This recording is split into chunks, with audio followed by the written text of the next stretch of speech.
अस्सलाम वालेकुम। हम पिछले टॉपिक में बात कर रहे थे मेंडल्स हिस्ट्री के बारे में। उसी को हम थोड़ा सा कंटिन्यू और आज करेंगे। आज हमारा टॉपिक है reasons for non recognization of Mendel's work. Mendel's work को क्यों नहीं रिकॉग्नाइज किया, उसका रीज़न क्या था। पहले ही हम 1866 में मेंडल ने अपना काम पब्लिश किया है। पब्लिश डेट है ये, पब्लिश डेट, अपना काम एक जर्नल में पब्लिश किया है। उसके बाद 1900 में यही काम रिडिस्कवरी हुई। रिडिस्कवरी डेट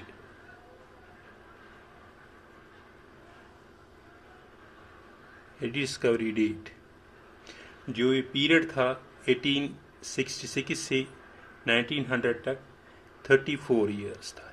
34 ईयर्स ये इसका जो काम था ये अनरिकॉग्नाइज्ड रह गया। Unrecognised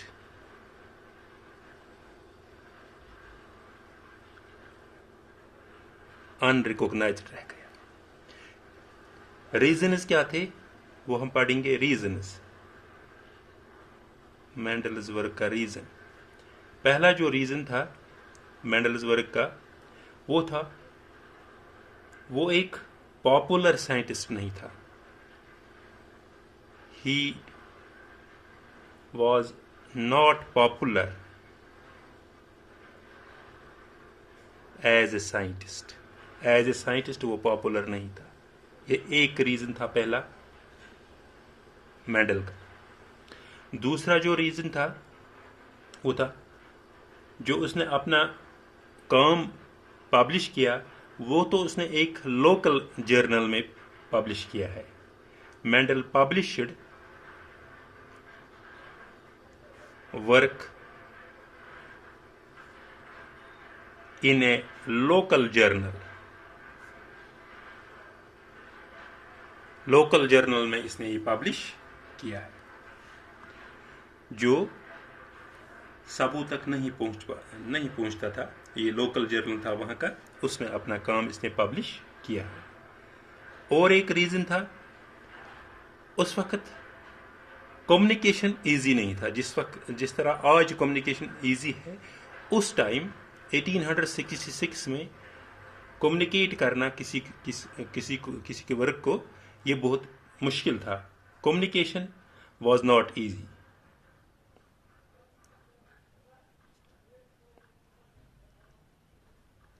communication was not easy, ये इजी नहीं था। और एक रीजन था मेंडल ने काम किया है पी पर, फिर उसने काम किया है दूसरे इस प्लांट पर हॉकवीट। उसका result non duplication of result आया, वो कुछ डिफरेंट आया। नॉन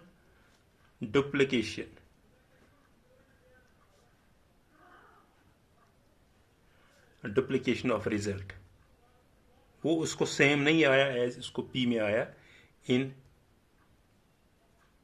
हाइशीरियम। इसको हम कहते हैं हॉकवीड। हॉकवीड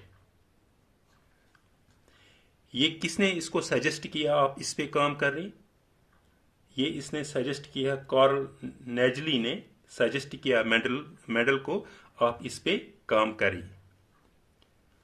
और एक रीजन था मेंडल का, मेंडल ने यूज किया है, ही यूज्ड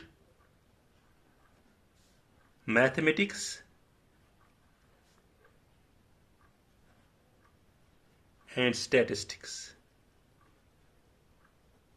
उसने अपने काम में मैथमेटिक्स और स्टैटिस्टिक्स यूज किया। जो दूसरों को समझ नहीं आया उसने बोला बायोलॉजी है, आप इसमें मैथ और स्टैटिस्टिक्स प्रोबेबिलिटी क्यों इस्तेमाल करते हो। और एक रीजन था मेंडल को उस वक्त कंसेप्ट नहीं था माइटोसिस, मियासिस, क्रोमोसोम्स, जीन्स, ये कंसेप्ट ही नहीं था. No concept of mitosis, meiosis, chromosomes and genes. Concept नहीं था. और एक रीजन था इसका, मेंडल ने फैक्टर के बारे में कुछ नहीं कह सका. वो फैक्टर क्या है उसने उसके बारे में एक्सप्लेन नहीं कर सका. वो he could not prove physical existence of factor. He could not prove the physical existence of factors. ये मेंडल प्रूव नहीं कर सकता. और एक बहुत बड़ा रीजन था उस टाइम,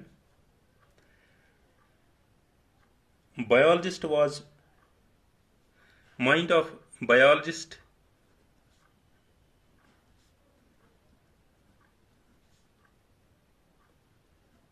biologists was preoccupied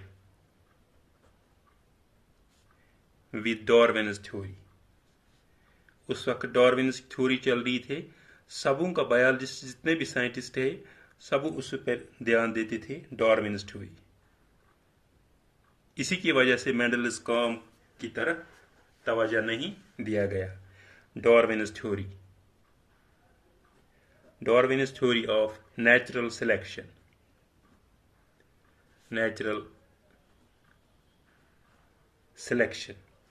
नाम था उसका. origin of species.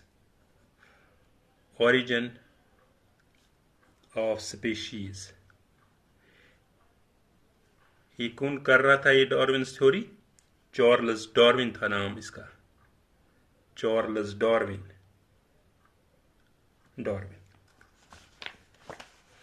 मेंडल ने काम किया है पी प्लांट पे,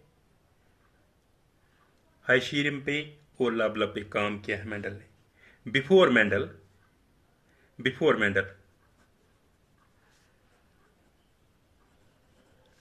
हु वर्कड ऑन पी पे किसने काम किया है? Worked on P. मेंडल से पहले भी किसी ने पी पे काम किया है, उसका नाम था Gauss.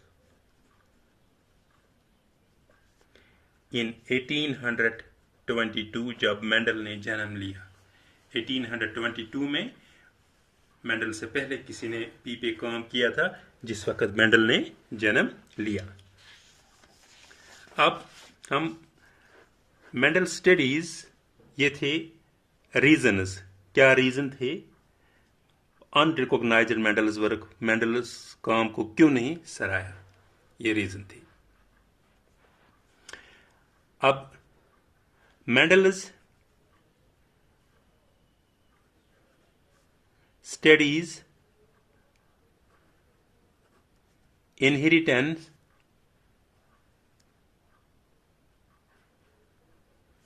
of 7 characters in P. That means 14 traits, or we can say 7 pairs of constructing traits.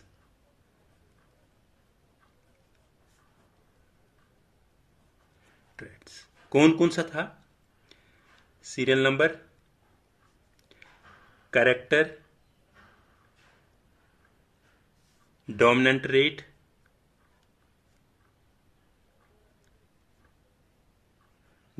Trait, recessive trait,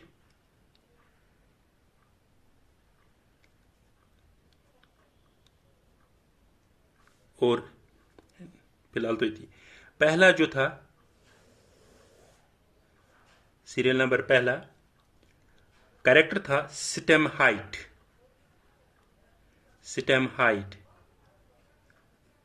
दूसरा था फ्लावर पोजीशन, फ्लावर पोजीशन। तीसरा था फ्लावर कलर।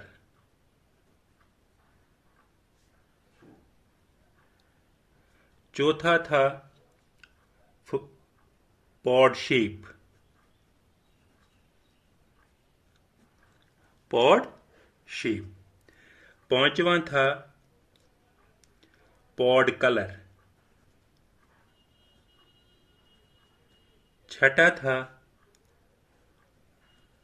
Seed shape.